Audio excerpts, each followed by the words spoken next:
Hello. Oh, hello. Yes, yes. Hello. Yes. Good Oh, morning. Good yes. morning, all. Good morning, Professor Bhatia and our participants. So today is Professor Vimal Bhatia from Indian Institute of Indian Institute of Technology, Indore, is going to deliver a lecture on IoT and its implementation. So let me introduce Professor Bhatia first.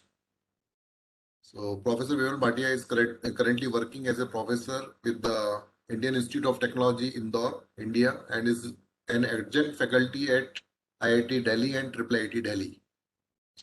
He received his PhD degree from Institute of Digital Communication with the University of Edinburgh, UK in 2005.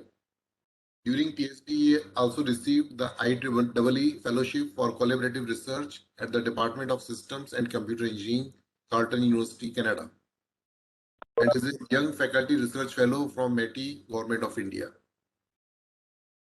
He is also a recipient of Professor SVC Iyer Memorial Award 2019. He has worked with various IT companies for over 11 years, both in India and in UK. He is PI, co-PI and coordinator for external projects with funding of over more than 17 million US dollars from different organizations like DST, UKRI, ECA, KPMG, likewise. He has more than 280 peer-reviewed publications and has filed 13 patents. His research interests are in the broader area of communication, non-Gaussian, non-parametric signal processing, machine deep learning with application to communications and photonics. He is a reviewer of IEEE, Elsevier, Wiley Springer, and IIT journals. He is currently senior member of IEEE and fellow of IET and certified SCRUM master. He was also the general co-chair for IEEE ANTS 2018, which is a very prestigious conference, and general vice chair for IEEE ANTS 2017. He has served as the founder head of Center for Innovation and Entrepreneurship, Associate Dean R&D, and Dean Academics Affairs. He has delivered many talks, tutorials, and conducted faculty development programs for the World Bank's NB-IoT TechCube 3 programs. He is currently associate editor for IETE Technical Review, Frontiers in Communication and Networks, Frontiers in Signal Processing, and IEEE Wireless Communication Letter. It's my pleasure to introduce Professor Bhatia, and I hope that he will enlighten us, all of us, with its talk on IoT and its implementation. And in the afternoon also, he's going to deliver another talk from 12 to 2, that is on visible light communication. So, Professor Bhatia, may I request you to please start your talk, and you can continue up to around 11, plus minus few minutes. Then please spare some time for interaction with the participants regarding some queries if they are having any. Then later on, we are again going to join at 12 noon. Is it fine, Dr. Bhatia? Professor Yeah. Bhatia? Sure. Perfect. Yeah. Yeah. Thank you, sir. Thank you. Yeah, it's perfectly fine. Perfectly fine. Yeah. Thank you. There was some technical issue actually. So I was in my campus yesterday and forgot my usual headset. The headset and mic there. And nowadays, that is one of the necessities for any That's happening interaction. actually here now.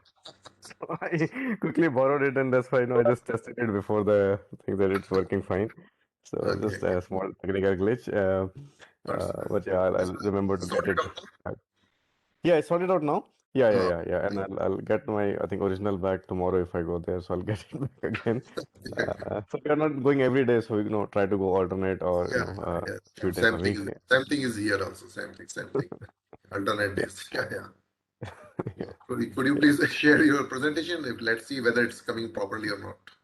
Yes, I'll start. So, yeah, so thank you, yeah, Professor Aditya, thank you very much indeed.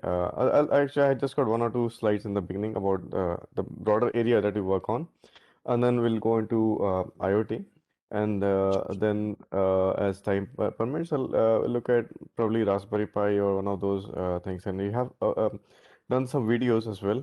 Yeah, Um, So let me see if I think yeah, if I share my screen, then my video will be available as well. So that's no That would problem. be really interesting. Please share.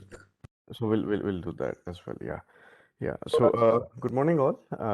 And I see there's quite a few participants already joined in, so it's a early morning start. So you can see my slides, right? You can see my first Yeah, yeah. screen. We can see Yes, your sir. slides. Yeah, yeah. But just make it Okay. full screen. Yeah, it's all right. Perfectly all right. Yeah, Okay, perfect. So yeah. So as Professor Artha has already covered most of it. So I'm Vimal Bhatia, currently working as a professor at IIT Indore, and also linked with as a joint faculty with IIT Delhi and IIIT Delhi. So currently serving as editor for IEEE Wireless Com Letters, editor IT Technical Review, as editor for Frontiers in Communication and Networking, and also as editor in Frontiers in Signal Processing, one of the newer journals that has come. And they are some of the group members. It's not the whole list, but we had, some of the students who are working in industry or in defense. They have been working with us for last 7, 8 years. About the group, we majorly work on performance analysis beyond 5G communication. We look at adaptive machine learning and deep learning algorithms for beyond 5G, 6G applications, and also looking at some biological or agriculture applications as well. On telecom side is OFDM MIMO, but it's mostly telecom driven. Then visible light communication that will cover in the second half, just after noon. From the, noon onwards, we'll start looking at visible light communication. That's another one thing which is going to be, I think, affecting us from 5G era onwards. We do some work on optical and quantum networks as well, or mostly on the optical networking and looking at QKD transfer within those. We did one thesis on radar signal processing as well. Again, we're looking at adaptive and machine learning techniques. So always open to discussing with industry and defense. So over the years, we had built active collaborations with UK, Ireland, Norway, Finland, now Saudi Arabia, and Czech Republic also added to the list. We have external funded mostly from DST, MIT, UKRI or AKA Finland. Then we have a ongoing engagement with IUSSTF on with the Indo-US Technology Forum with looking at quantum optical networks. So currently, we stand at around 125 peer-reviewed journals, so 72 IEEE journals and 22 transactions out of it, and about 150 conferences and a few book chapters and all. And some of the students they have been linked with the defense or the organization, so they were like full-time employees there. So they are now some of them are working, as our colleagues, they're in IIT and IITs and triple IITs, and rest are spread across the globe doing their postdocing. So today, I'll start with IoT first. Just a brief about our group, and if you have any, queries or anything you want to discuss, so after maybe 11 o'clock when we open up the session, you can discuss, or if there's any, research ideas or collaboration, then you can always contact us. So just drop a short email. So now I'll move on to the first technical talk for today. We'll look at IoT fundamentals. I'll start from very basic. Um, so I'm not sure if you have worked on it before or not, but there are some formal definitions that you may not, even if you worked, you may not, so might have heard about this term, but may not have seen the genesis of it, how it's all started, and where it's heading now. So I'll start with some of the basics here. So we'll look at what is IoT, components of IoT, NB-IoT, and if time we get, we'll go into other different standards as well, or just give a glimpse of these standards. And then we'll look at some of the practical implementations that we have done. Very small ones, you can do it in your labs as well. And many of our BTech students they'll love to play with Raspberry Pi or Arduino. So we did some videos. So I have got them for Arduino and Raspberry Pi as well. So let's see how much time we get. We'll go over it. Now, what is IoT? Now, IoT refers to a system of interrelated, interconnected objects that are able to collect and transfer data over a wireless network without any human intervention. Another possible definition is small broader. So IoT is the working, internetworking of physical devices. So it would be vehicles, buildings, other items, and human beings uh, embedded with electronics software which has sensors, actuators, and network connectivity that enable these objects to collect information and exchange data amongst themselves. So as said, is it Internet of Things? So it is anything. So it's not linked to like only vehicles, buildings. We are seeing it in almost everything. So I have a slide which will cover what are the places we see. We are actually seeing them in the human beings as well in the future. Now, because this is an area which got really, I'll say, very prominence in the last decade or so. Uh, we have some of the standardization bodies also take a note of it and come up with their own definition of what is IoT. So, ITUT, the International Telecom Union, it is, you can, if you don't know, it is something like you can assume like a United Nations, but this is of telecom, people, all the countries, and then there are, vendors and some universities, and also they get together. So they basically come out with standards for telecom, right? So let's say when I'm saying 2G, 3G, 4G, so they're all standard, and they have come from ITU or 3GPP. These definitions have come out from.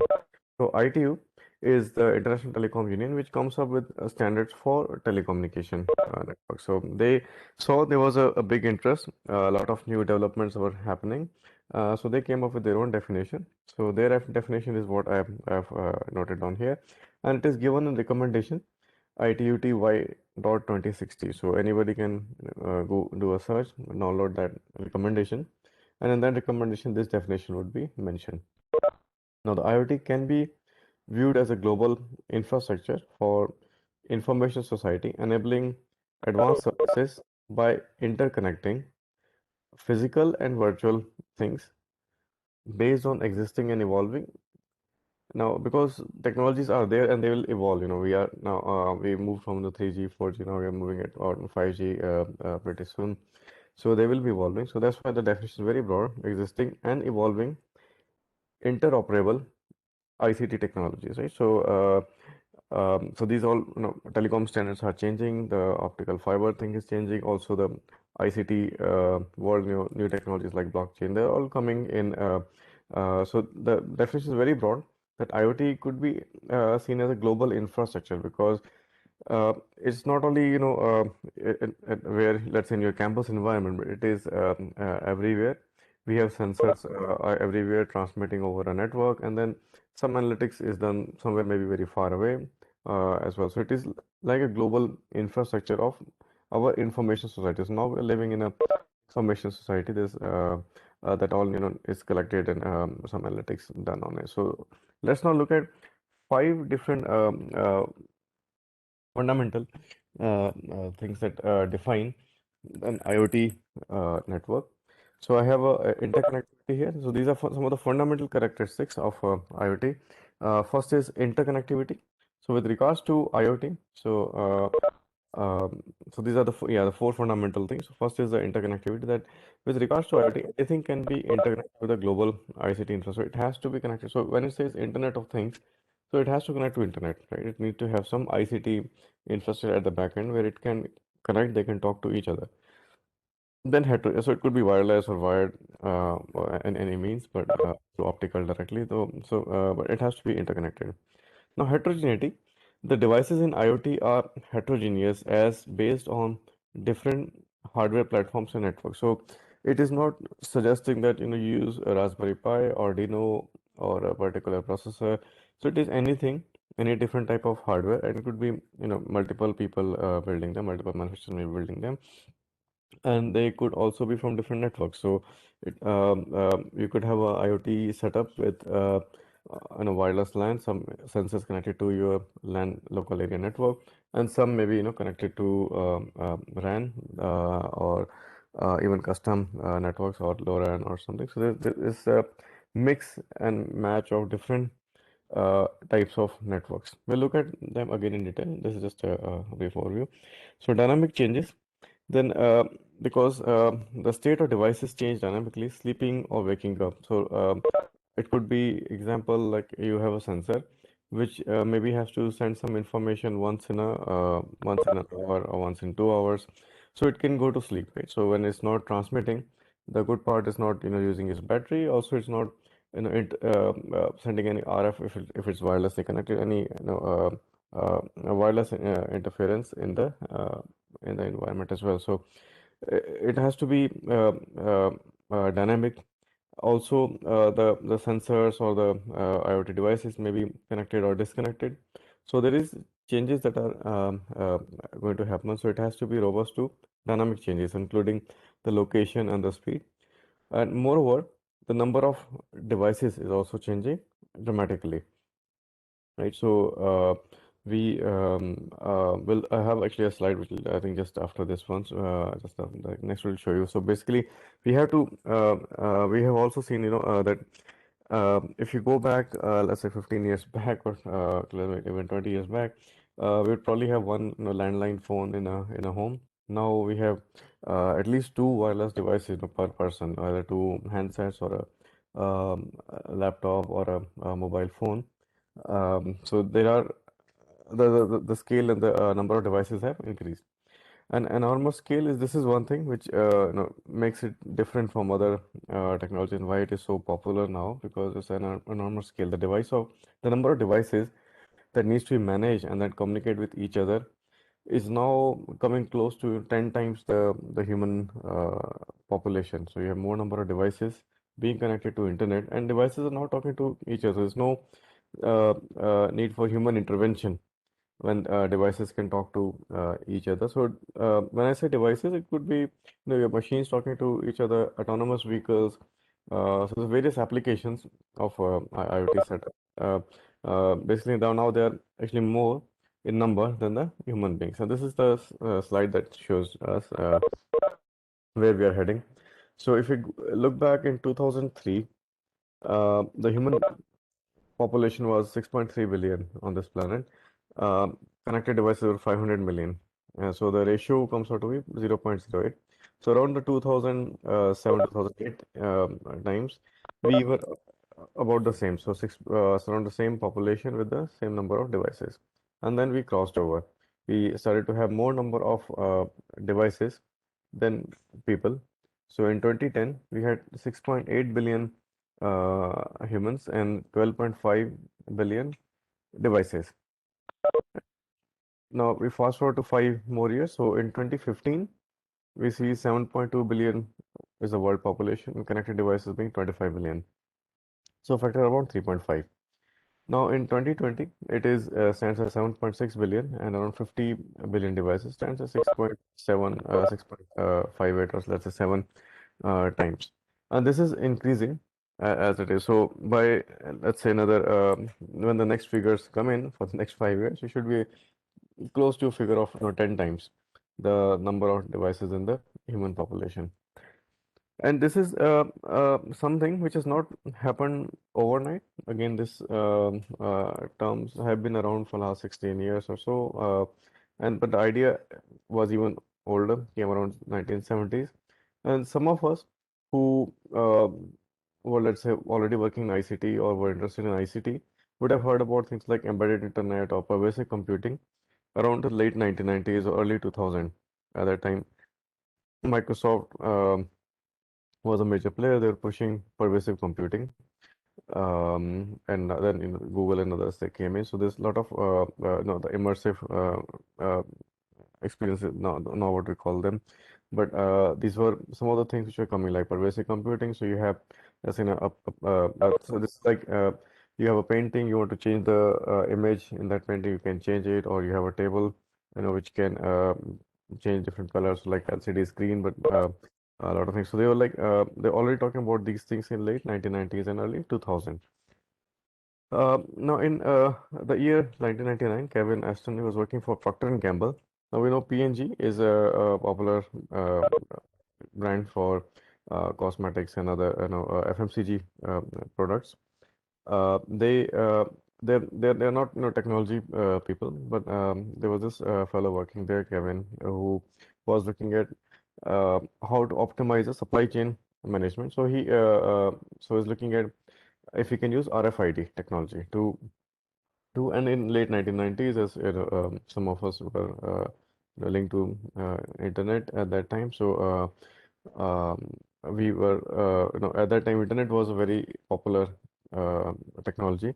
This is around the time when the e-commerce that bubble went up and busted after that. So there's a lot of dot-com were happening around late 1990s. So uh, so what he presented in his title, he said Internet of Things because he wanted things to be connected to internet, and because they were things, they were actually objects from or boxes from supply chain optimization. So he coined the term Internet of Things. But okay, the executives at PNG took notice of it, but because they were not really a technology company, so this term IoT didn't make it to the mainstream. I'll say for the next 10 years. Um, as we know, we started to see more attraction and hearing about this term around late 2010s, so 2000s or around 2010 era. Uh, so if let's say I don't know if Kevin was, let's say, working for Microsoft or maybe Google, then we might have heard this term even before that. So there is a history behind this, how the term Internet of Things was coined. And if let's say you have been working in comms, then there were other alternatives like wireless sensor networks. There were some other terms which are still we see at times in the literature, but slowly they are fading away and giving way to IoT networks. And these are the new, we can say the buzzwords or the terms that are currently being used. So now let us look at what are the challenges of deploying an IoT setup. So implementing this is not an easy task. If let's say you are working in a industrial automation, industries 4.0, then this is one of the things which will enable industries 4.0. And to understand the gravity, we'll look at five major components of an IoT implementation. The first one is to have sensors, then networks, standards, intelligent analysis, and intelligent action. So look at one of them, each in detail. Now this is an IoT architecture, um, which shows that yeah, there is if you look at the top, uh, if you're looking at the very top, I have mentioned this as things, right? At the very top, this is blue. So this is the one which is interacting with the outside world or the physical world.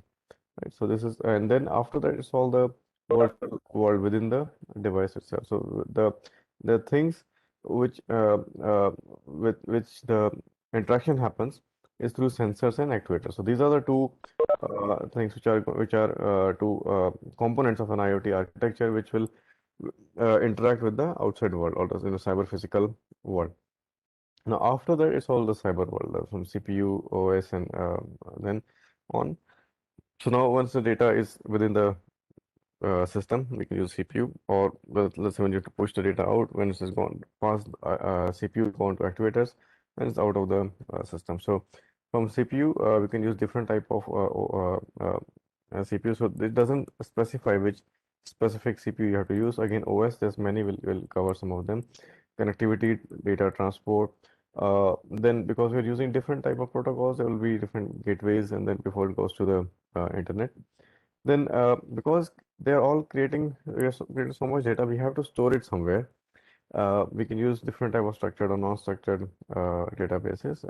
So Apache, Cassandra, MongoDB, Amazon things. Then once the data is stored, we need to do some processing of the data. That can be done using MATLAB, has now Python, and also there's various frameworks that are available. Then application server, which can be used for remote control, navigation, billing, reporting, surveillance, and then lastly, the presentation layer now, because nowadays we are having interfaces in web, Android, iOS, or desktop. So there are various type of interfaces which you connect with the human interaction. So now let's look at each one of these five building blocks in details. Now, as we know, IEEE, Institute for Electrical and Electronics Engineer, it is a body which is, okay, there it's a big publishing house, respectable one, and they have a they also saw the IoT was becoming very so they started first work on the sensors. So sensors, they gave a definition. So IEEE's definition is an electronic device that produces electrical, optical, or digital data derived from a physical condition or an event. Um, Now, data produced from sensors is then electronically transferred. Uh, so this is okay so far, but there in future we'll possibly see on all optical or all different forms as well. So, but let's hope. But now, even currently, I mean, mostly it is driven by electronic transfer. So we'll concentrate on the electronic one. So data produced from sensors electronically transformed by a device into information that is useful in decision making done by intelligent devices or the human being. So it may be like a sensor which is telling you, like let's say yeah, for a air conditioner or something, it is telling you the temperature is 24 degrees. Then you can manually change it to let's say 26 or something if you're feeling cold, right? Or it could be automatic as well. A device is making decision by themselves. Now there are different type of sensors. Then there's active and passive sensors. So now active sensors are the one um, which need a power source, and the passive sensors are the one which doesn't need a power source to be connected. For example, our thermometers, they will generally have they are generally active devices. Then we could have some of the variables that are there nowadays. Doing our oximeters and all. A lot of us have used it during COVID times. So those are also active sensors because we put a battery there. It then senses some other thing like a pulse rate or the oxygen levels, and then gives us the reading. So that they are active sensors. Then there are passive sensors, which will generate power from them. So it could be like say for finding out how much light is there outside, or it could also be about you see vibration sensors or piezoelectric based sensors, which are generating the power themselves, or even like flow meters and all. So there are different type of depending on your application. Now, selection of sensors greatly is impacted by different factors like a purpose, like you have a temperature, motion, biological thing you want to measure. Then the accuracy of a sensor. So we can have a sensor, and based on your application, like let's say you are working on a very precise biological or chemical experiment, then you need a very high accuracy. But whereas, let's say you're uh, working or let's say there's a speedometer or a step counter, so maybe even if it's misses out one or the two steps, it doesn't matter. You're walking 6,000 steps. If one or two is lost, it's not no problem. Then the reliability of the sensor again depends on the application. So we cannot generalize. If I have to do a temperature measurement, so if it is, let's say, again controlling a chemical plant or something is happening where you have to be very precise and reliable that it does not go bad. And if it goes bad, then there's a big consequence. So for example, you have let's say sensors in your missile system or defense system or in airplanes. They have to be very and highly reliable components.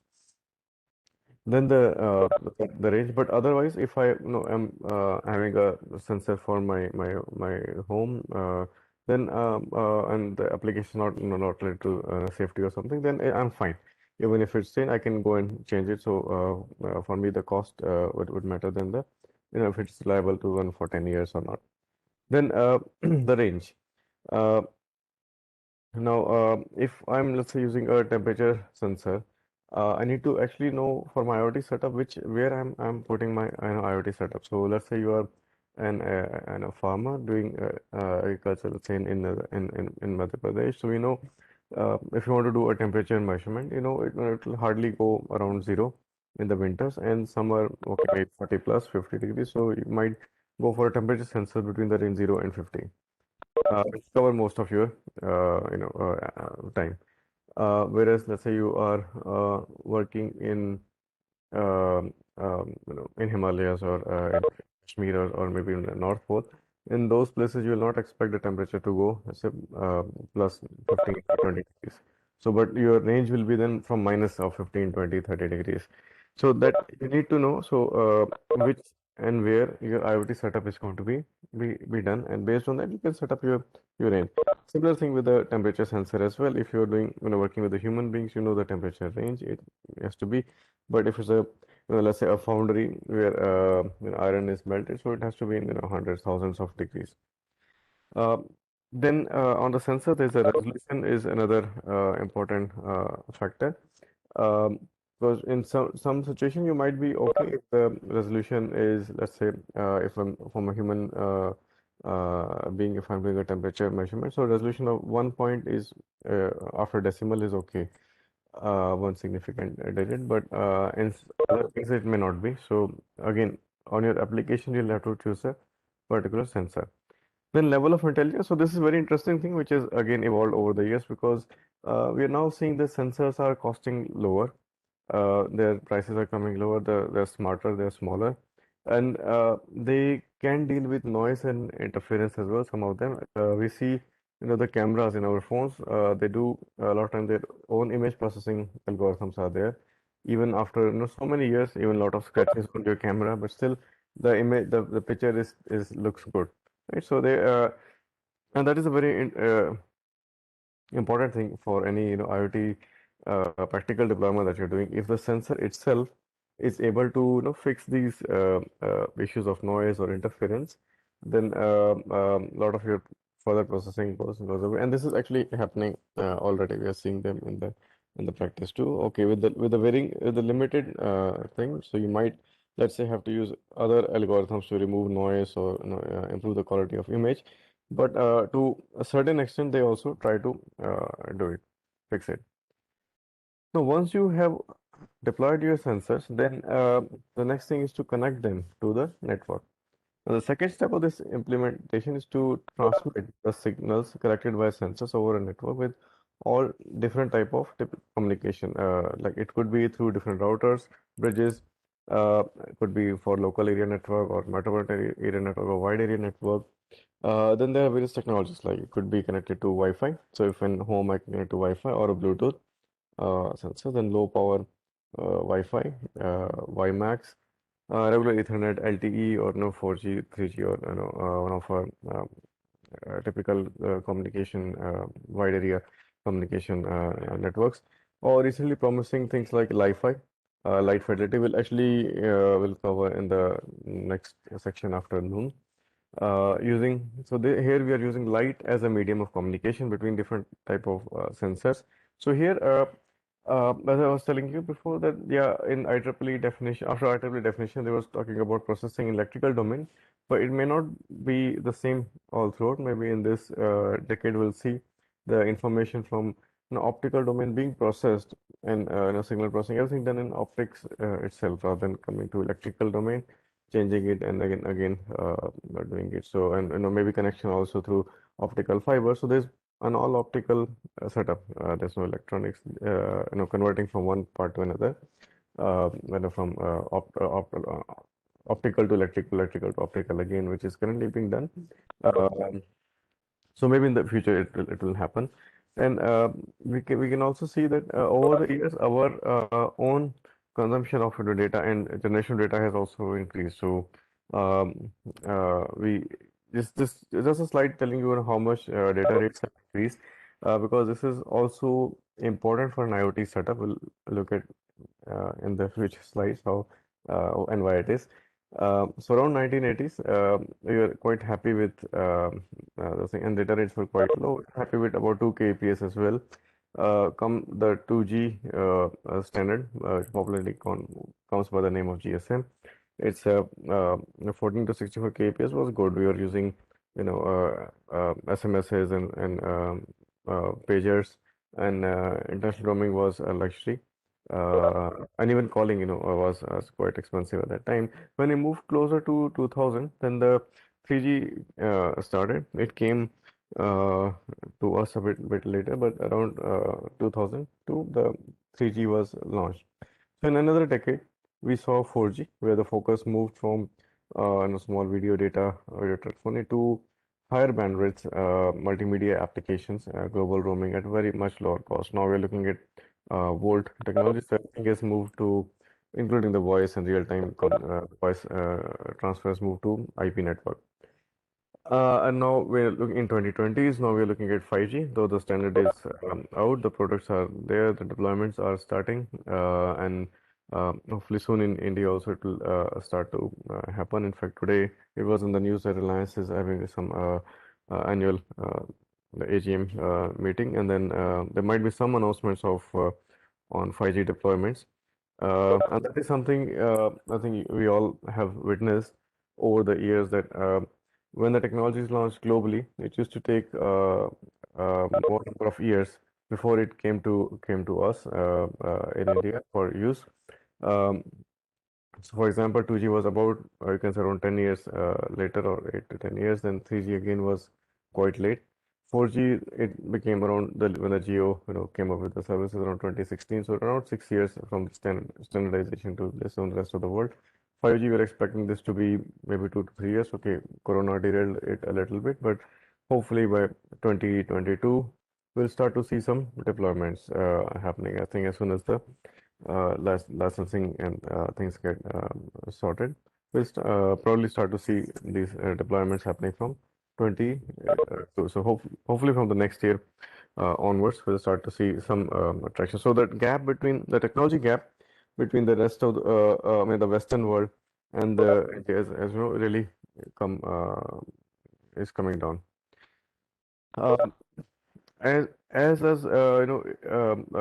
our consumption and think of data also increases, we are also seeing in our handsets there are already so many of sensors already there. So the handset already has sensors for turning. It has a GPS sensors. It has various other sensors as well, vibration, gyroscope.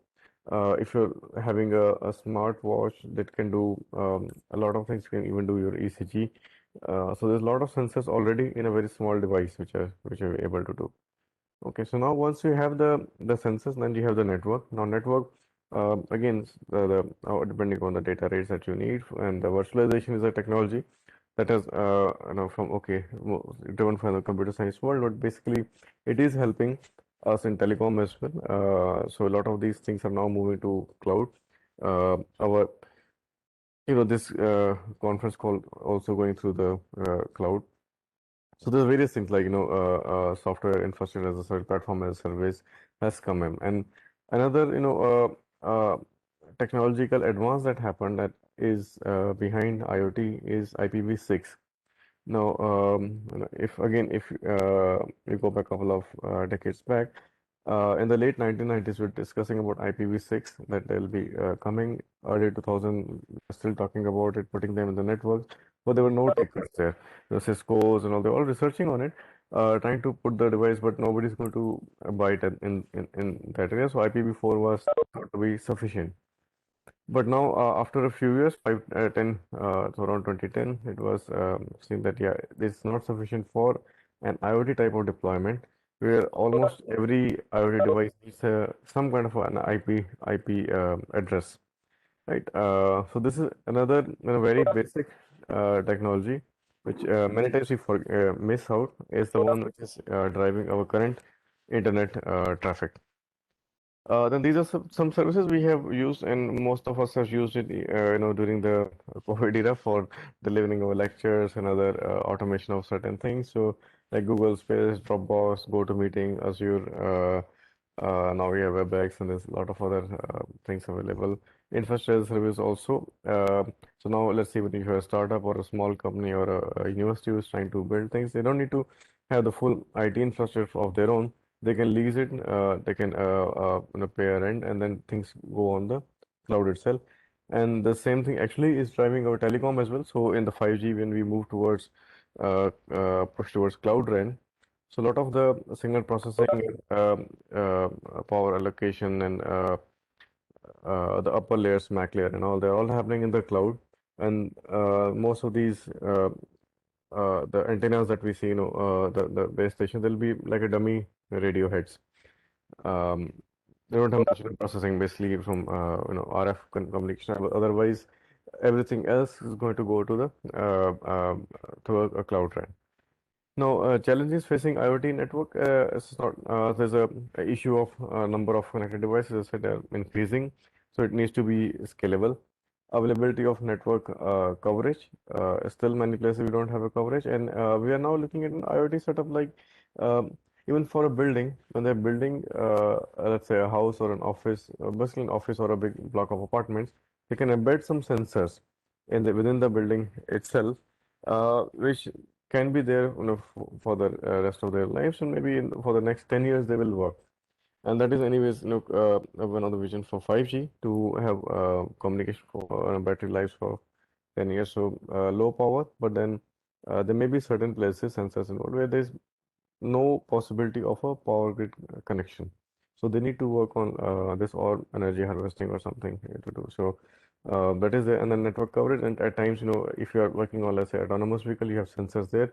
The vehicle might be going through a hill or behind the hill or through the tunnel. Then the network coverage is broken.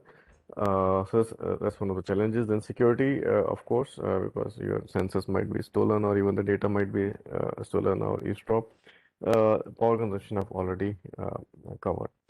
Then what binds them all together is coming up of standards.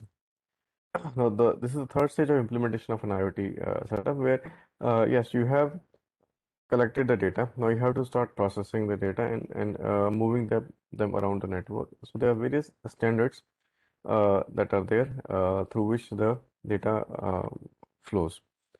Right, so some of the standards you would have come across Wi-Fi, HTTP, ETL, and now looking at 3G, 4G, so all different standards. Now there are two type of standards. A type of standards relevant to aggregation and technology standards like communication. We have different standards. Uh, um, then there are regulatory standards. So like in India we have TRAI and all. They're looking at security and privacy issue. Then and also the RF, how much RF is. You know. Uh, uh, let's say you purchase that equipment, a handset or a sensor, which is, let's say, saying it's compliant to 3G standard or 4G standard. Now they might be okay, but then when they're saying that they're compliant, they need to be basically plug and play. As soon as you put your SIM card, it should be operating all plus other things like RF. This is on the protocol side, but then RF leakage and the other power consumption, they need to be with the as per the regulation, as per the regulatory authorities have said. So there is a regulatory authority, and then there are different technology standards that we work with. So like for example, in the US, there is the FTC for fair and information practicing, and HIPAA for um, portability and accountability act. So there's various issues when it comes to privacy and setting of the data. So there's these regulatory bodies that come into picture. So one of the ones that is relevant to our for telecom is TRAI. They are the regulators that we have to that any service provider or manufacturer they have to comply with. Then there are various standards on the let's say on the um, data handling part as well. If it's a structured data, then yeah, SQL is used. If it's non-structured, then no SQL or different type of databases are there. Again, security and privacy there. Currently, we don't see much from the telecom side, but what we are seeing in the early discussions on the 6G, that there will be some work package. Something is expected on the security and the privacy part as well, because this has become a major, slowly it's becoming a major issue, and also for the telecom regulators and telecom standards as well. Um, then yeah, so the different data brokers and so there's a need for standardization in these aspects as well. So when let's say your location is so whenever let's say you install an app, many times they will ask you for your if you can share your location, your contacts, and so there I mean your information that is being transferred. So there has to be some kind of a regulation in the data markets as well. But what the companies use it for, that if they know, let's say you are traveling in a car or you are moved to another location, they can give you location-based, advertisement and some other services they can advertise. Uh, Then, of course, I mean, this is something that we're doing right now. So, technical skills to leverage new education tools. So, through these, courses, and we try to get you awareness about the different standards. So, again, then you can, go back and tell the students, and it goes on. And then, so once we've gone through the standards, we've seen the network, we've seen the sensors. Now, when we have collected all this data all in, let's say, the same format. So let's say they were collected through different type of standards, through your wireless LAN or through LTE network. But at the end of the day, you're getting some data, right? And the data is stored in the database. Now, you have to do some analytics on it. Now, the fourth stage of IoT implementation is extracting the insights from this data for analysis. Now, analysis is driven by cognitive technologies and accompanying models that facilitate the use of cognitive technologies. Now, with advances in cognitive technologies, we can process information in vision, voice, or different forms. So, for example, let us say you have something on um, predictive analysis or prescriptive analysis, so where you can let's say read a few things and then can predict, okay, maybe the next word is going to be this. So, for example, let us say you are looking at a text which says THE is one of the words that comes very common. So as soon as you see T, you can always fill up HE. So we are seeing them in when you're even writing emails, in a Google in the cloud. Computer vision. So it could be sensors looking at movement of people. Very effectively used in the COVID situation as well, where as the people were gathering together. So through this video images or RF mapping, we get how many people are together and then try to disperse them, right, automatically. So you can have a speaker and someone sitting a few kilometers away. Through the loudspeaker, can say, people to disperse off. So those are the a type of analytics that can be done. And then then this is where we are all heading towards the AI and ML era. So these are already being used in IoT network. They are going to be even more used in future IoT networks.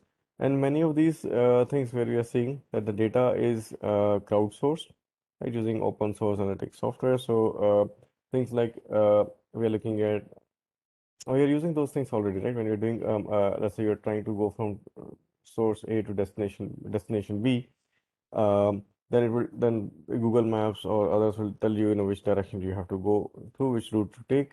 And if let's say there is a jam, it can tell you, okay, there's a delay of 5 or 6 or 8 or 10 vehicles are stuck there. So then you can reroute your route. So this is all mostly crowdsourced. We saw an Arogya Setu app as well, which was mostly crowdsourced information, go to the cloud and then given to the users. Then real-time processing analytics. So this will depend again on your application. So if let's say you're looking at the automation of machinery for industries 4.0 autonomous vehicle, then you have a need for predicting it or taking decisions immediately. However, let's say if there is a something else, let's say you have to do a weather forecasting for the next month, then you don't need to, give the results in the next second. You can collect all the data and do processing and then give the outcome. So analytics again will depend on type of system or your application. So challenges facing adoption of this one is yes, there's a lot of buzz around AI and ML, then but which model fits your data or which is good for you. So you might be having some outliers or maybe spend trying to get outliers within your decision boundaries. It may be just an outlier which happened, maybe with a probability of 0.01 or something that you can maybe even ignore in the practical situation. Now, so need experience and seeing which model fits which type of data and which application. So we have a false positive or false negative. So that depends.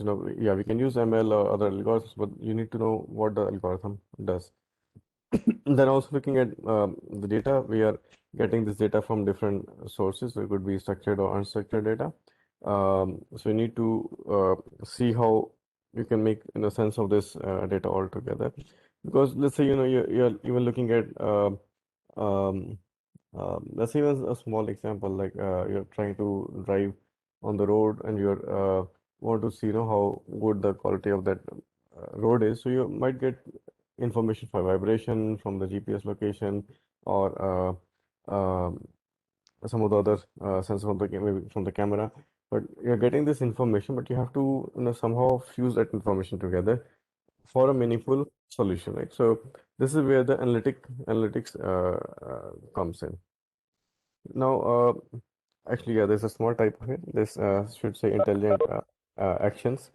So the fifth stage deals with the intelligent actions. The intelligent actions can be expressed as machine to machine or machine to human interfaces. If let's say you are doing uh, like yeah, doing some the autonomous vehicle, if there is another vehicle that comes, another obstruction happens, then suddenly it has to apply brakes. So you have to do some kind of actuation.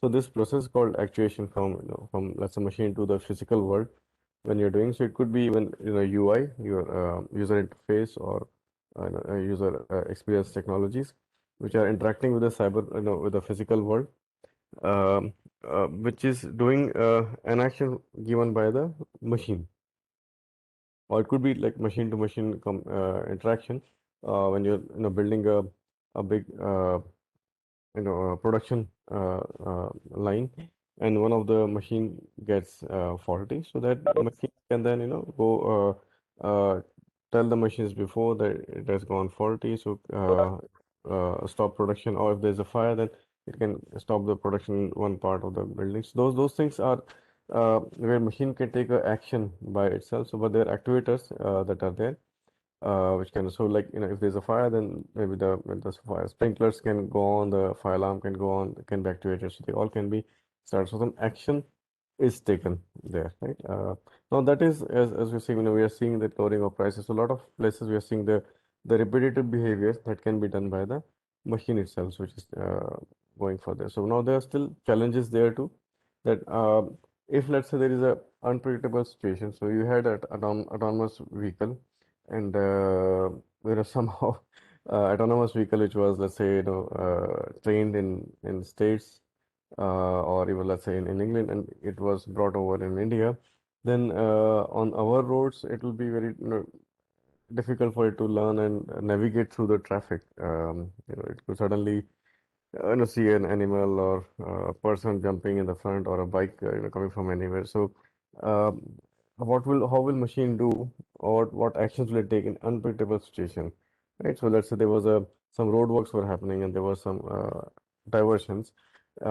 If things were not clear, not already in the map, then how do they take? But as human beings, we can take intelligent actions, and um, um, take decisions and unpredictable. So that is still a challenge.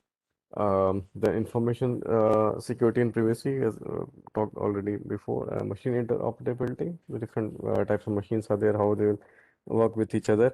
Uh, and again, how close we get to the human uh, behavior, or decisions that the human beings take, and then apply to the the physical world. And of course, the slow adoption of technologies. That's one part. In certain things, we look at, for the technology to stabilize before getting in. So, for example, if you talk to someone from defense or airplane industry, their technologies would be still, one generation behind, but they are happy with it because they want something which is reliable and works well. Most of the time, it's highly reliable. Thing is more important than being, at the forefront of the technology. So the summary, the IoT is an ecosystem of ever increasing complexity. It is the next wave of innovation. Humanize every object in our life, which is the next level of automation in every human being in our lives. So convergence of technologies will make IoT implementation. We'll look at some example in the next slides, which in turn will improve the aspects of human of home work, or in between lives. The IoT components, some of these things we know, vehicle, human body. So now we're looking at, let's say, an, molecular communication, so which is within the human beings. We're saying that for targeted drug delivery or telling about your physical health, temperature or sugar level or things that when we have sensors embedded within the human body, which can give this information. Uh, that could be on the electrical appliances like your fridges and bulbs, washing machine. So next time, let's say your washing machine can tell you that you're running short of washing powder, or your fridge can tell you you're running short of milk, and maybe automatically orders it as well, and the next day you receive it, or some application tells you so next time when you go to a supermarket, it already added to your cart. Right, so a lot of these things can be automated using IoT, and within the things, it is not only the vehicles or buildings or bulbs and fridges, it's human body as well. Yeah. Then there is different type of sensors. Some of them are common and popular. You might have seen them already. So speed, RPM, we already have it in this. So temperature, most homes will have a thermometer and gyroscope, accelerometer, GPS. Now we have the heart with the COVID thing. A lot of us has purchased oximeters and heart rate measurement, BP checking and stuff. So a lot of these sensors already we are using in our homes. RFID proximity sensors, we have it in our cars, usually for reverse parking and all. So there's a lot of these are already there. CO2 emission already, built into the vehicles, and also just a small list, but it's increasing. It is increasing. Actuators like I said, motors, braking, brake control, speakers. As one example that I showed you, LED lighting. So they could be controlled by different actuators. Let's say you're looking at autonomous vehicle, then for the motors, if electric vehicle, then it can increase the speed or decrease the speed accordingly. On device side, these are some of the popular ones. Arduino, Raspberry Pi. Yeah, I think we'll have some time, so we'll quickly go over them as well. Then Intel, Edison, TI, and other companies making CPU boards. OSs, Linux, okay, ThreadX, ARM, Embed, free real RTOS, or even Windows C. There are some of these operating system commonly used. Network components, so cellular, as I said, 2G, 3G, 4G, now we're moving towards 5G, Wi-Fi, Bluetooth, Zigbee, Dash.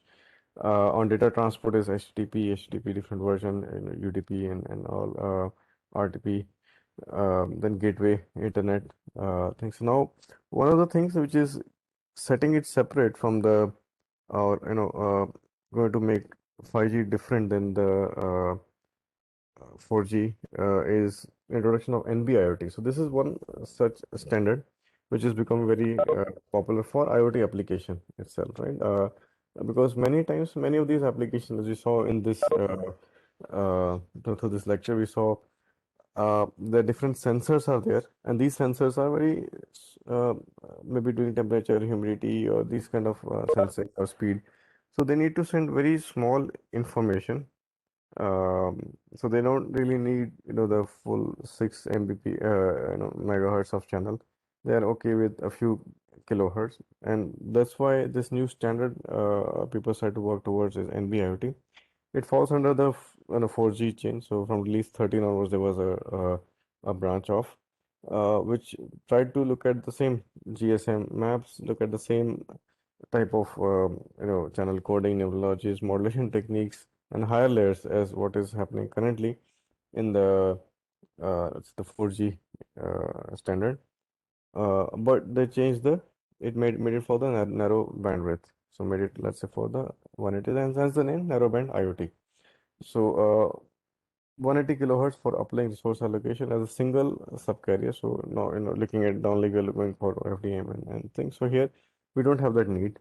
And there's no need for a connected state mobility. There's no need for voice transmission. There's no need for low latency.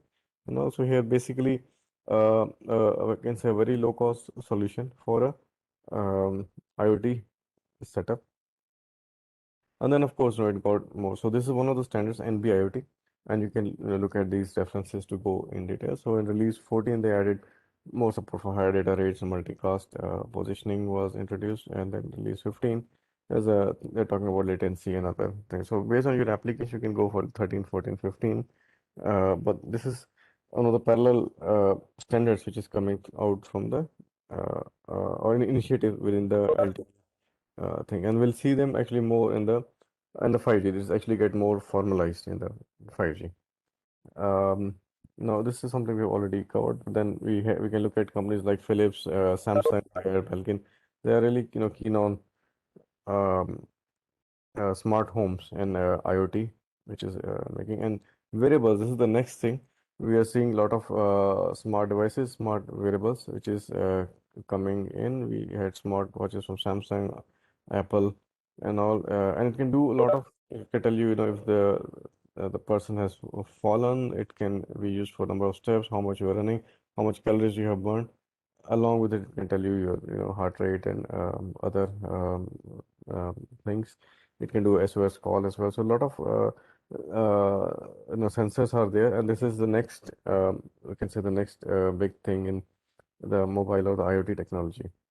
And then devices like Google Glass is there. Then smart garments, we are seeing them, sensor which are like a patch or a tattoo on the human being. Then smart cities, of course, this cannot be done without an IoT setup, right? So we need to have uh, problem of traffic congestion. We can look at the various pollution and noise control measures, but we need to have a setup with so many sensors there, and then trying to an IoT setup, which is then trying to get this information to a central store and where the again the action or analytics are done for waste management, urban security, environment monitoring. So a lot of these factors. So smart city without IoT is not possible. And this is where how it all comes in. So we have the secured alert system, connected cars, mobile centers, then public transport, smart automations, all forms a small smart city. And again, another application of a IoT setup. It is coming in the smart grid as well. So currently we don't see it in India at the moment, but maybe in the future it will come. Looking at the pricing might be differential for, let's say I'm using um, power at certain times, then it is cheaper. If otherwise, it is expensive. Which is quite common in the Western world. So, for instance, you so people there would have put up their, let's say, washing machine 6 to 5 or 6 o'clock in the morning, or have their water heaters do heating in the night. At that time, the power is cheaper, but daytime it is expensive. So some of these things will be again driven by IoT network to make it faster, and again it helps in the for the grid as well. They probably get the similar demand throughout the day, so there's not much variation daytime and the evening time demand. So this is what this all on to. Another application is on industry. So this is a big thing. Industries 4.0, what we hear, will be driven by IoT. When talking about predictive analytics on machine, how their parts will when they will broken down, they need to be replaced. It's all be driven by IoT setup. So that's another thing where we are seeing the IoT there, and then autonomous vehicle to vehicle applications where, let's say, so abroad they're looking at the fleet of big a platoon, what we call platoon of different trucks. They are going in the one direction just after another, so they could all be connected through different, again, IoT sensors and devices talking to each other. If there is, let's say, the one in the front breaks, then others can slow down, or even do traffic or speed management so that there's no traffic jams. So all again through an IoT setup. Again, smart supply chain. We see, places, people like Big Bazaar, GeoMart, and all. They're all using for supply chain management.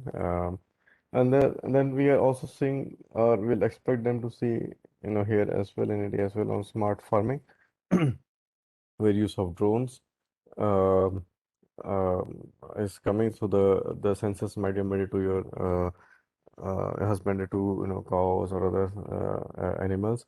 Then they could be sending some information about their own biological things, if they are if they have a fever or they are doing fine, they're happy, and then that information can then be collected through the wireless network. Can the information can be merged. Then we have smart tractors on the field and smart drones for surveying, fleet of agri-bots, all having this information back to the farming data center in a very small place. So this V2S will skip this one. Now come we'll look at some of these components, Raspberry Pi and Arduino, and I'll then play a small video after that, how we did some experiments. And you can do the same thing when in your labs as well. Okay, so I've stopped this presentation now. I'll move on to the next one. Let's say we can do Arduino one first.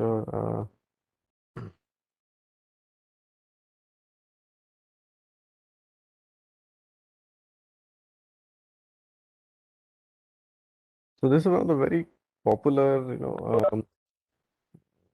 uh, again, a process that the students use. So I just wanted to see, yeah, okay, I'll just quickly skip over, give you an idea.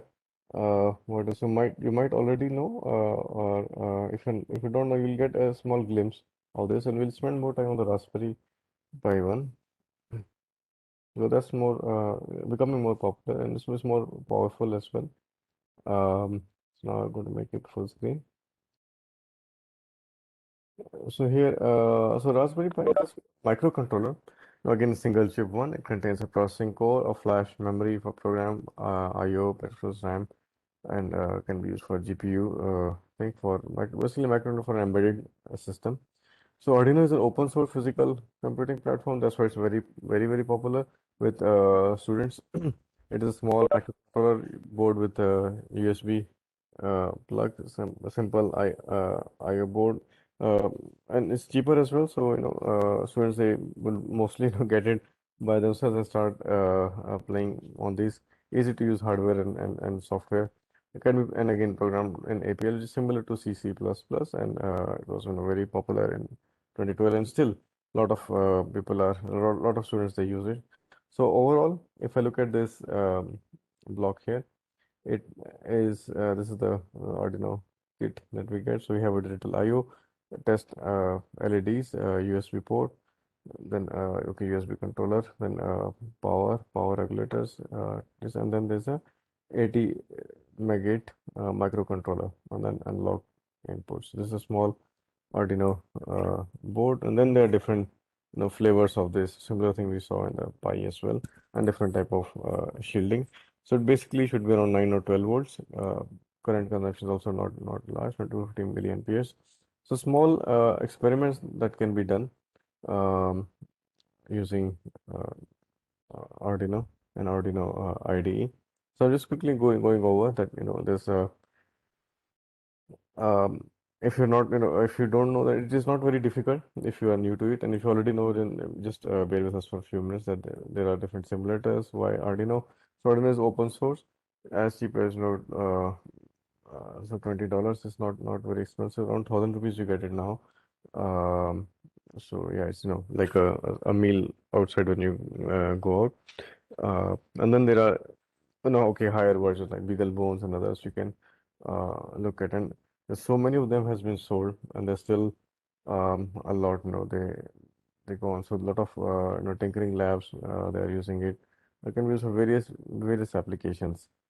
Um, and it can then be connected to these type of sensors. So you can have a GPS receiver, sonar, ultrasonic 7 segment display for heart monitoring. So a lot of these experiments people so students they love to do with their hands. So you can get a small kit and then start um working on. So let me then now come back to a small video that we created in our lab.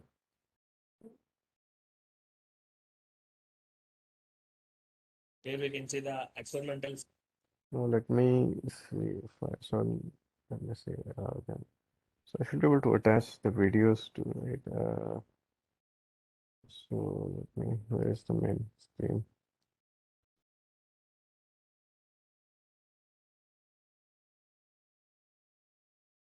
Hmm, okay, so okay, if I do stop sharing, I think I can move to the share the video as well. Can I do this?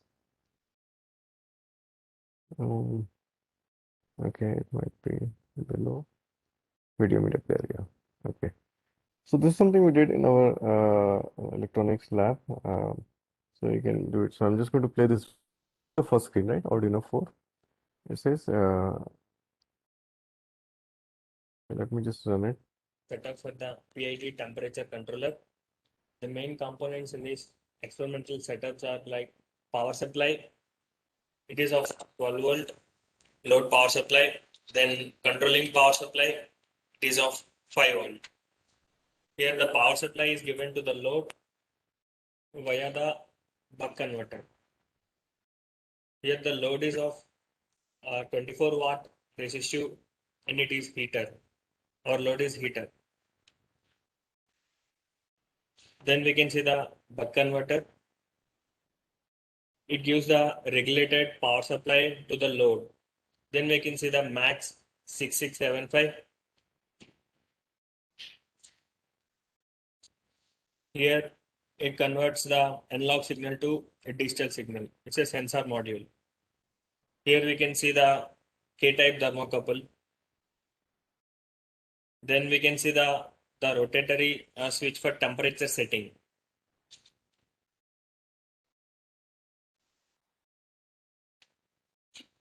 This is the rotatory switch for the temperature setting. Here we can see the 6x2 display for this entire PID temperature setup. Then we can see the Arduino. Then we can see the controlling pulse. Controlling pulse.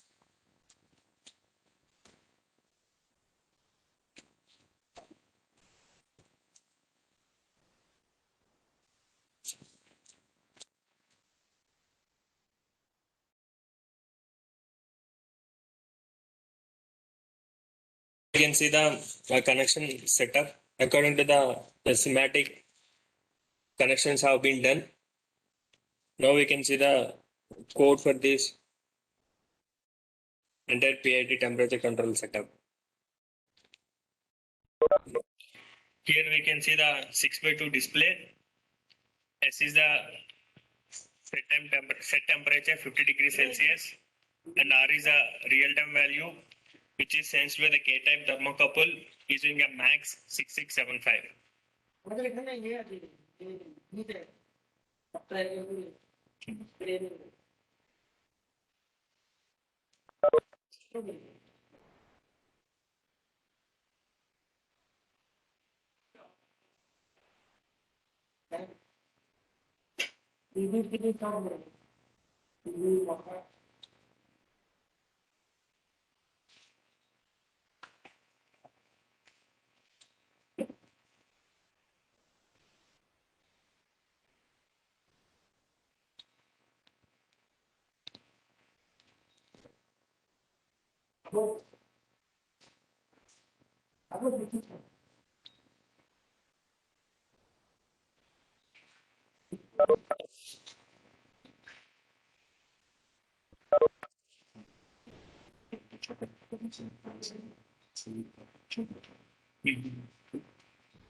Bag is a temperature sensed by the max 6687 and given to the Arduino.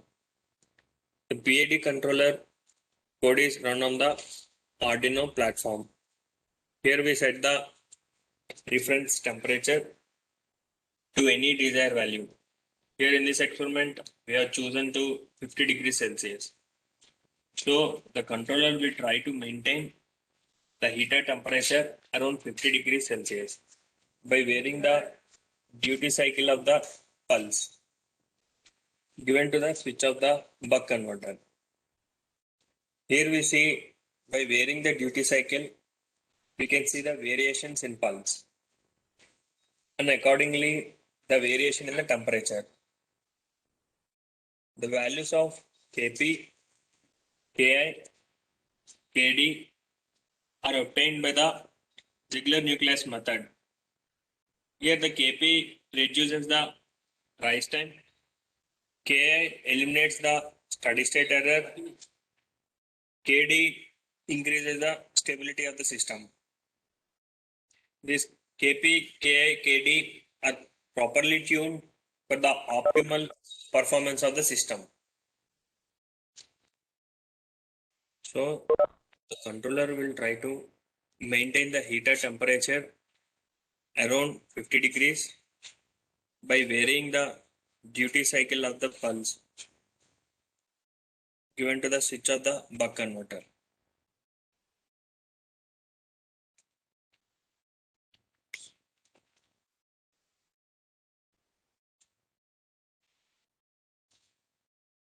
Here, by varying the duty cycle, we can see the variations in pulse. Okay.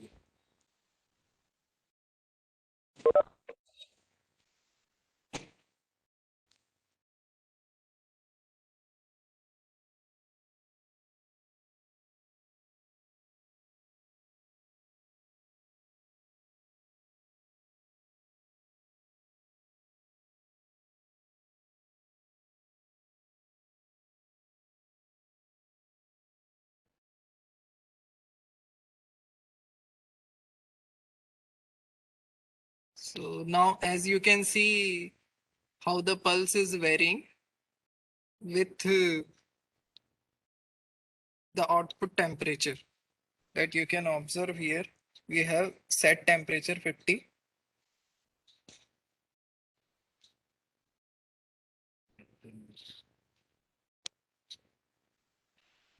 Okay. The ID controller is maintaining the pulse width to maintain the temperature, set temperature. Here we have set temperature 50 and the current temperature also maintaining the set value. And that is following this pulse width.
Hello, yeah, so this is just a small example to show a PID controller, small experiments they can do in the lab.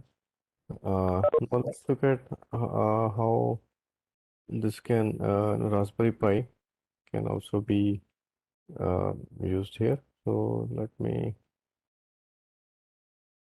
share my screen.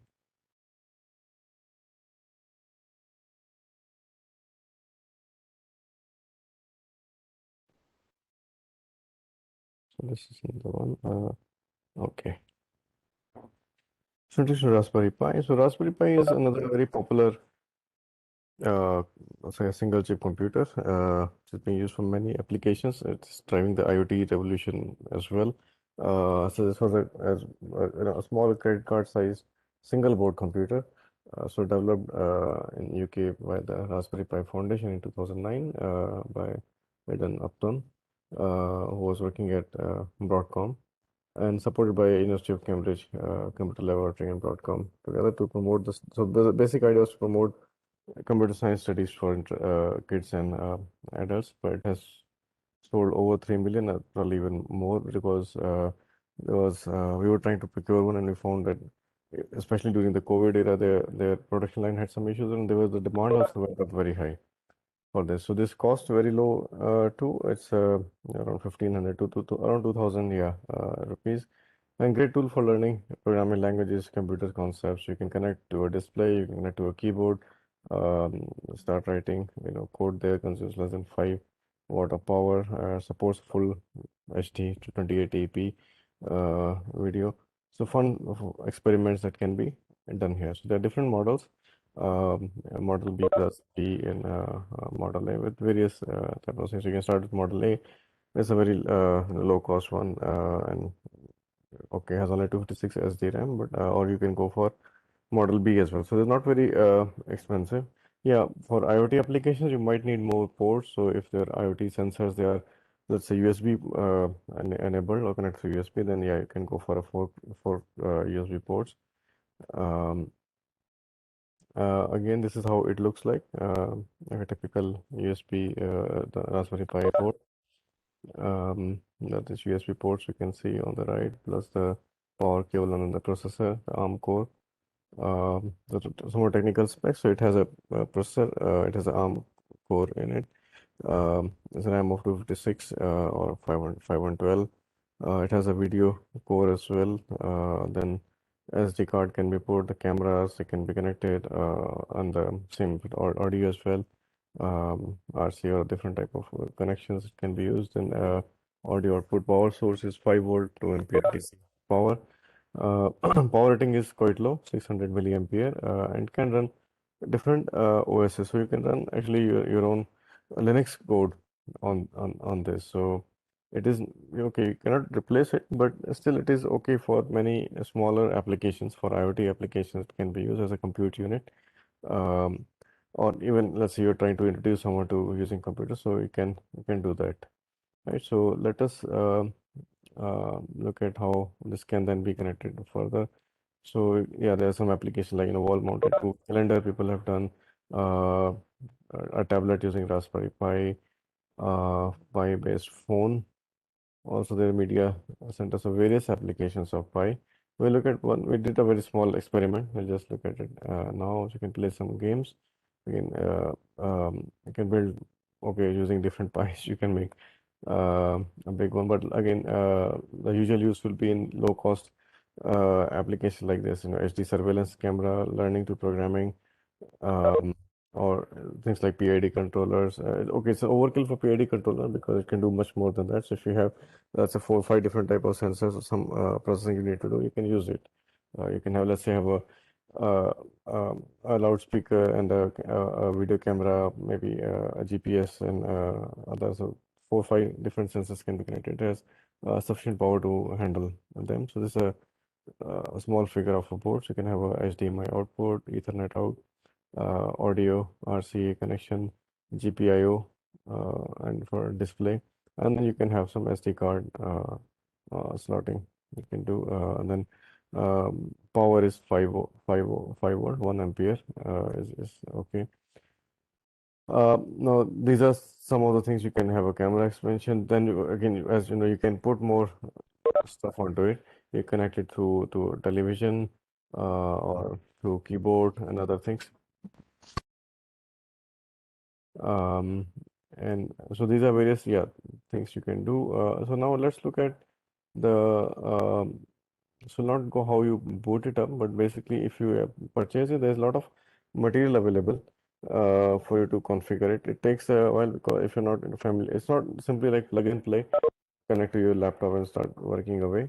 But you need to know how to set this up. And if you're familiar or comfortable with Linux, then it is easier for you to do. So we'll do a small experiment, and show how this works. So I'll skip this part and I go to the small video that we created, which showed how you can so you can, yeah, so you can do simple.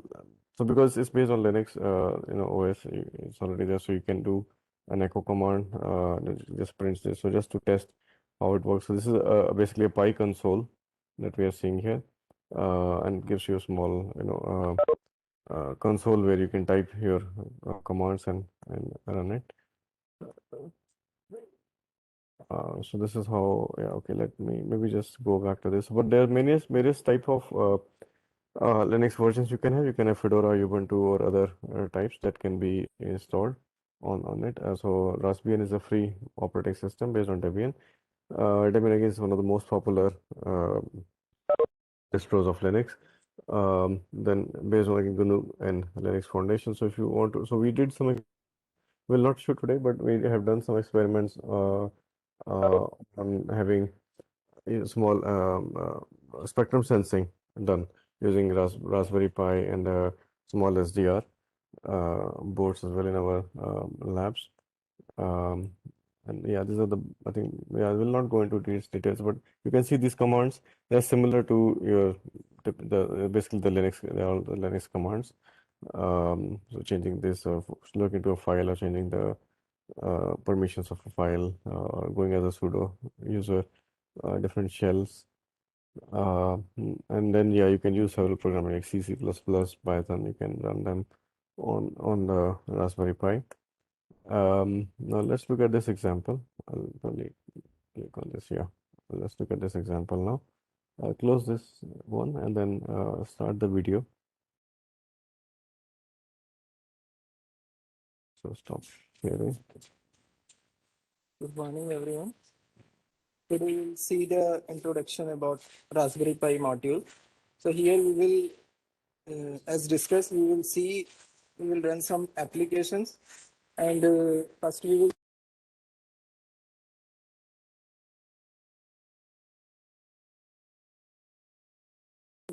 I'll just attach the video and share it with you. Yeah. Okay, if I can do it full screen. It was done in our lab. There's a bit of a noise there. Some construction was going on, but still the audio is still okay to clear, so you can maybe make out. Okay. Good morning, everyone. Today we will see the introduction about Raspberry Pi module. So here we will discuss. We will run some applications, and first we will see how to upload OS as it is a controller with processor. So we will first look how to upload OS in this Raspberry Pi module. Then we will see how we can interface the display with this module, and one by one we will see all the connections. So first we will connect Raspberry Pi using this HDMI cable to the display. As you can see,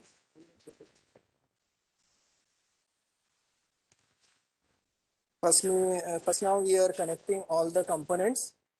You can see in the display, this is the HDMI connector. So now we have connected display with the Raspberry Pi. Here you can see we are using pen drive 32 GB to upload the OS in this module.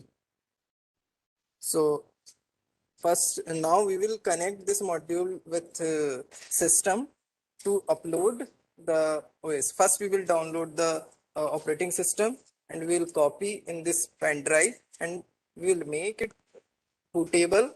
Then we will connect this pen drive to the board and we will see one by one how we can upload the OS. So now first we are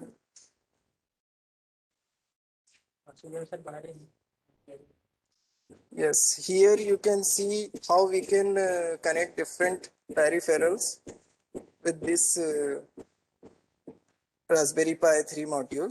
So this is the one connection, how we can connect the mouse, and second is the keyboard. So this is how we can search. First we will search Raspberry Pi Nopes OS download in the Google. Then you can see in first option you will find raspberrypi.org.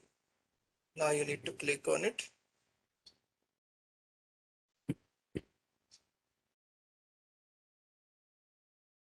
It will take you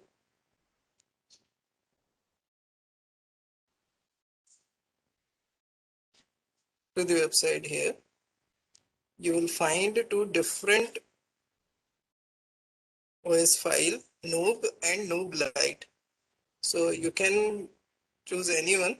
If you have lesser storage space device, so you can use Noob Lite. So first you can download it by clicking on the download zip or download torrent, anything you can use. So here we are using Noob's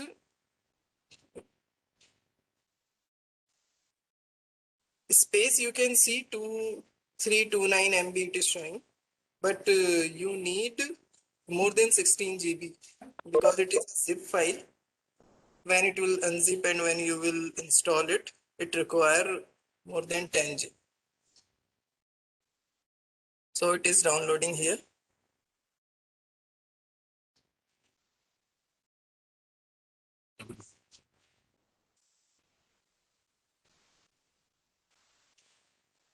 Here file is downloading. After download, you will use this Win32 disk imager to make this file into bootable file.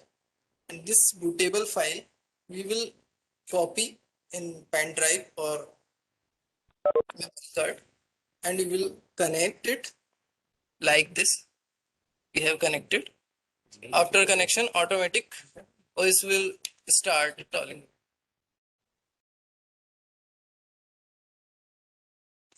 Now we have connected display device using this HDMI cable. This is our display device. We are connected with this module, and now we will give power supply to this module. As you will give power supply, it will start this bootable pen drive. Bootable pen drive will start uploading the OS in this module. You can see in this screen.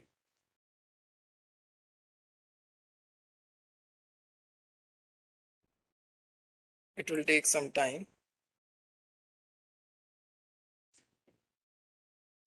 So now it's coming.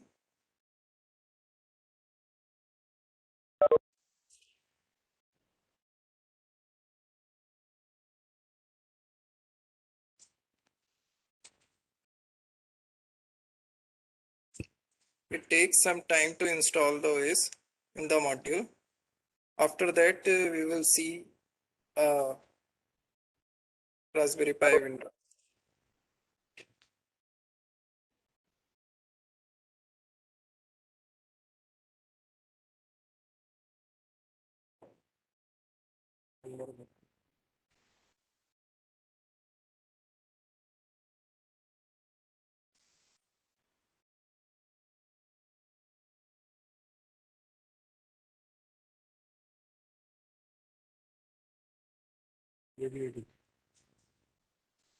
So after installation, Noob OS, it will look like this. So now we have this display window. We have these options to operate it. So here, as you can see in this window, you have different programming windows, internet you can use, and you can use some command to operate VLC player, and different multiple options you have.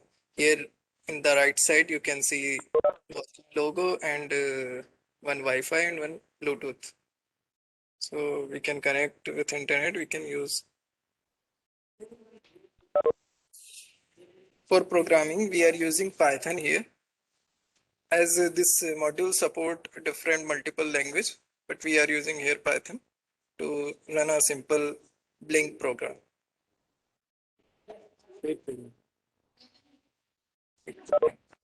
So let's start programming. So for that, first we will press on the Raspberry Pi logo. Then this window will come programming. We'll go to the programming, then Python. It will open a Python window like this. So already we have written one code for Fed. Also, you can search different programs in library. And connect one LED. In this Raspberry Pi board, we have multiple GPIO pin that can be used for generating PWM or analog input read or digital read, digital in and out. So we can use it as a multi-purpose input output, analog and digital purposes. So we have used here 12th number GPIO pin in the screen. Here we are using 12th number pin for generating PWM output.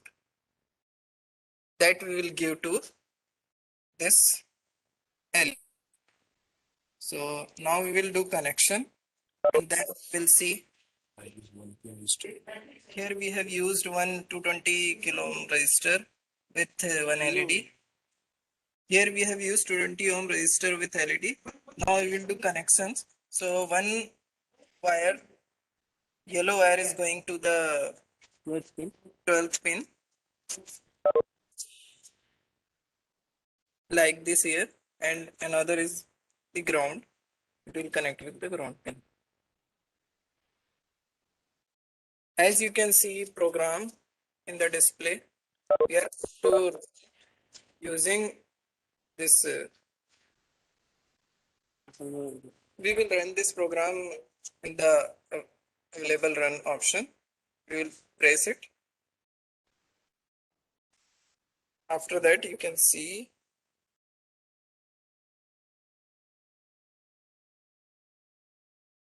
light up. So after execution, you can see the LED light, how it is fading, increasing the intensity and reducing again and again. So like this, we have executed using Python program. Here we have stopped the program using this stop button and we can quit. Now we will run a media file using a command. We will write here. Now we are connecting audio jack of this speaker with Raspberry Pi module. And we have given power supply through this CPU. Now we will play VLSI using a command. You can see the command visible in the display. VLC slash home slash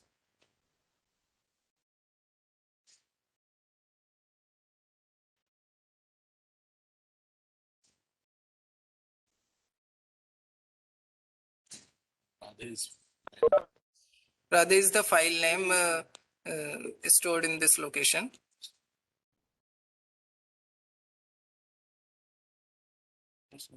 Now press enter. It will open VLSI. Now you can see VLC media window open. So this is how we can open any media file using command. We have seen here.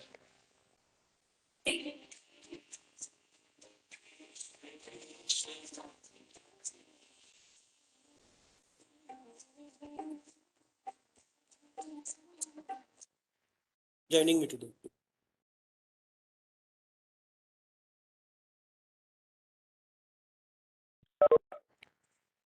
So yeah, so we saw the experiment how we could set up Raspberry. So it's not very difficult, but it takes yeah, so you'll need some time to devote there.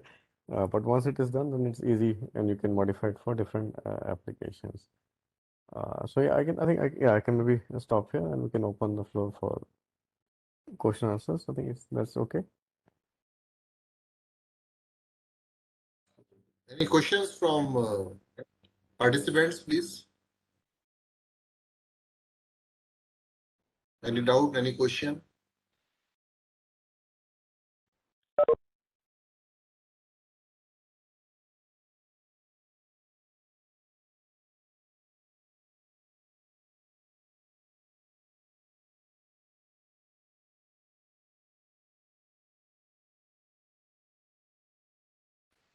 There's someone who has Professor Vimal, written. I think there is some question is Okay. coming on chat. Yeah. Yeah, there's one question on chat. It says, is it possible to write? Okay, I'll just read it for everyone. So there's a question that says, sir, is it possible to write code or function to access the pins of um, at Mega Microcontroller Arduino using internal register without using inbuilt function? If so, okay, that's something I actually cannot comment on as such. This is well, basically implementation of on Arduino. So you'll have to look at the manual and find out if there is a way to use this. But if I mean what I'm not sure what is their application area, but generally if there is an inbuilt function to read from an internal register, because there are things which are internal to a device, so they may not expose every possibility to read them. So if you're using what is already given, that is usually a good way, because it's already been tested and used for a long time. If it serves your purpose is to just read from the data, then you can use the internal register. But finding an alternative way, again, I'm not sure because we have not done this before or on Arduino boards. Yeah, I'll not be able to say exactly, but yeah. But my suggestion generally is, if there is a API available, because here you are dealing with the system and the core itself. So better to use what is already available, and that might actually be optimized for um, and look at other issues like we see in the embedded systems on real time and locking of the ports and others, so to avoid any contention. So those things are generally taken care of. They use semaphores or other things so that there is no contention or interrupts that happen. Yeah, any other does that answer your query or any other question? Please feel free to ask any question, please. Or you can ask directly to Professor Bhatia, and after asking the question, you can mute yourself, please.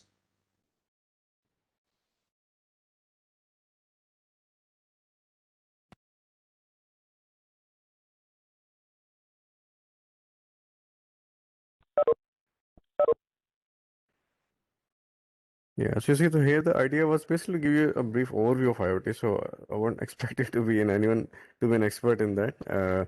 So yeah, any generic questions, sir, you can just feel free to ask. Or yeah, other option is if you remember anything, you can always ask later. Because we'll meet again at 12 noon. Right. So Recently, I that's wanted to another tell idea. you, Professor Bhatia, because you are having another opportunity, you can ask questions at 12 o'clock when he rejoins for his another talk on visible light communication. That is from 12 o'clock. So I think there is another question is coming, I think, from on chat. Once you reply to Professor Bhatia, I think then I will request each of the participant to please log out. And there is another separate link for the session 2. So please log in from the separate link. Not from this link, you just log out, then you log in from the separate link. So Professor Bhatia, just take care of that. Some question has come chat. Yeah. Sure. There's another question, sir. So I'll read out the question. So the question is, what are the various applications in agriculture? So this is, a very interesting area. A lot of things are happening in IoT. So one of the applications that we covered here was having a smart farm. So things like if you want to know salinity of the soil, there you can use different sensors which can tell you if, let's say, even the humidity you can check. So it can maybe cover a certain region, maybe 1 meter or a few meters by few meters, and you can have multiple of these sensors there, which can tell you if the, let's say, the water level is coming down. So you can have water replenished there, or your nutrients or other things which are required for the plant.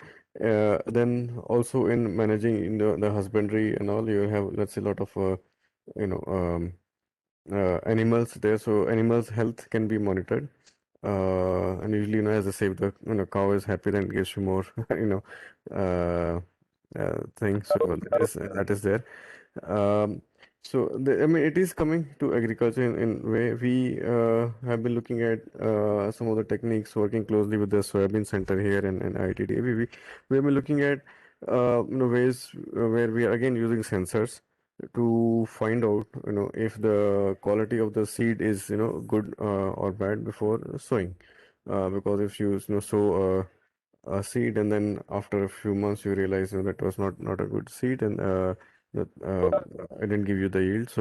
Uh, so there is also an applications of IoT where we are trying to find the seed quality, or even looking at how the let's say if there is a you know uh, uh, uh, disease is happening in the plant.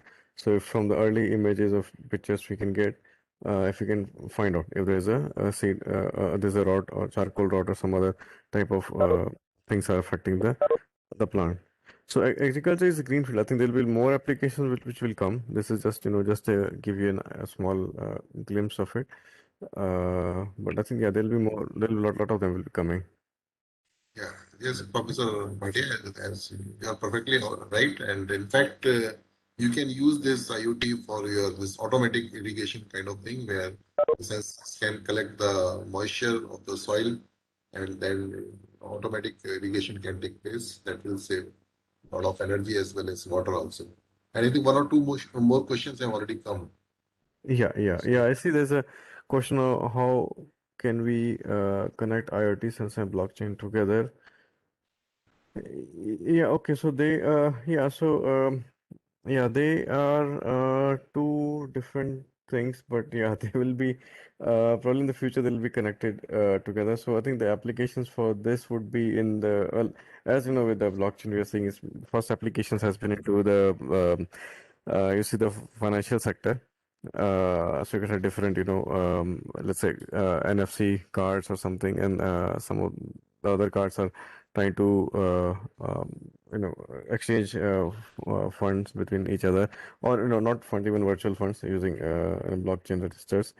Other the things that yeah, it's early stage, I'll say. We are also trying to explore it for things where, let's say, you have different type of sensors or different nodes which needs to be secured. So some way, if they can be, sharing each other's ledgers for security. So it may not be directly for the for the financial sector, like credit cards or something, but it could be for just only for a security measure. It might be useful, but again, for us it's also early stage, but it's very exciting area. It's a very exciting area to be in. So we have a small, actually, a paper we put it on archive, but that is actually for optical networks, not exactly for sensors one. But yeah, it is going to come there as well, and maybe in Professor, this form that I could permit, think of. Yeah. if you permit, I can just add one sentence over here. Yeah, sure. Yeah. See, basically, this blockchain is kind of distributed kind of security, and Yeah. IoT is basically collect information. So whatever the information, sometimes the information is very sensitive, and this information, while it's coming, basically, then you are required to safeguard this information. So for that purpose, the blockchain can be used. So they can be integrated nicely. And I think some other question is coming over here. Because Professor Bhatia is short of time, then he has to rejoin after some time immediately. So another question is this is kindly some web IoT project web pages. I think that anyone can look in the Google itself. I think you can find out. Yeah. So Yeah. yeah, that is not a big deal. And what is the difference between wireless sensor network and IoT? As such, not much difference actually, but IoT is basically everything is connected to internet directly.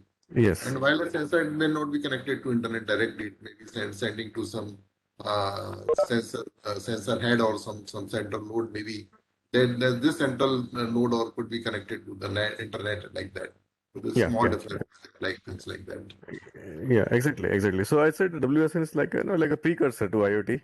Yeah. So if you increase the scale and connect all of them to internet, then it becomes IoT. So, there are no more questions. Then I would like to thank Professor Bhatia because he's also running short of time and then he has to speak another 1.5 hours just after That's 25 minutes. So we would like to give him a break off so that, okay, so Yeah, if nice. there's any further, we'll take it in Yeah, the next section. We yeah, can take it. Yeah, definitely. You can I'll take interact it. anytime, and in academics, you can interact anytime. Not Yeah. only in this FDP course, you can interact even after that. Yes, yes, We are all indeed. here to serve. Yeah. All our faculty colleagues from different institutions and other PG or PhD scholars. So we belong to the same fraternity, in fact. Yeah. So, so I would like to thank Professor Bhatia for this very valuable talk on this IoT and its implementation, and he showed how this Arduino and this Raspberry boards can be connected, and we can make the IoT network there and different kind of application where this IoT can be used. So, thanks, Professor Bhatia, and next talk is on visible light communication that is going to start from 12, and I repeat, please log out from this link and join the second session. Thanks once again, Professor Bhatia. Okay, thank you, sir. Thank you all the participants as well for the good, nice questions and all. And they said if you have any further question, think about them, and you can ask in the second one, because that's a bit more specific. So this was more generic talk. That's a little bit more specific. So yeah, feel free. Yeah, yeah. Okay, see you. Okay. See you. Thank you. I see. Catch you later. Bye. Bye.